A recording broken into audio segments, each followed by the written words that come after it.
আল্লাহ সুবহানাহু ওয়া তাআলার ইবাদত না করার চাইতে শিরিক না করা ভালো। আবার শুনেন, আল্লাহ সুবহানাহু ওয়া তাআলার ইবাদত না করার চাইতে শিরক না করা ভালো। কিভাবে? একটা মানুষ আল্লাহ সুবহানাহু ওয়া তাআলার একদিনও ইবাদত করে না, আল্লাহ সুবহানাহু ওয়া তাআলার নামও নেয় না, আর আরেকটা মানুষ আল্লাহ সুবহানাহু ওয়া তাআলা বাদে অন্য কারো দরবারে গিয়ে সিজদা করে, মাজারে গিয়ে সিজদা করে, কবরে গিয়ে সিজদা করে।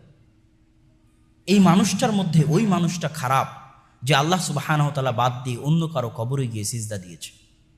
কেননা সে আল্লাহর অস্তিত্বের সাথে, আল্লাহর উলুহিয়াতের সাথে শরিকানা স্থাপন করেছে। আপনি চান না যে আপনার স্ত্রী আপনাকে বাদে অন্য কাউকে ভালোবাসুক। এটা আপনার কাছে যতটা খারাপ লাগে যে আল্লাহর অক্সিজেন, জমিন, আসমান সব দয়া আপনি ভক্ষণ করছেন, খাচ্ছেন, চলছেন, শ্বাস নিচ্ছেন, বেঁচে আছেন, সে আল্লাহ বাদ দিয়ে আপনি অন্য কারো ইবাদত করবেন, এটা আল্লাহ বরদাস্ত করতে পারেন না। এই জন্য আল্লাহ সুবহানাহু ওয়া তাআলা বলছে যত গুনাহ আছে সব গুনাহ ক্ষমা করে দিব, কিন্তু শিরকের গুনাহ ক্ষমা করতে পারবো না। এই জন্য শয়তান সবসময় চেষ্টায় থাকে শিরক করানোর। আল্লাহ সুবহানাহু ওয়া তাআলা আমাদেরকে শিরক থেকে বেঁচে থাকার তৌফিক দান করুক। আল্লাহুম্মা আমিন।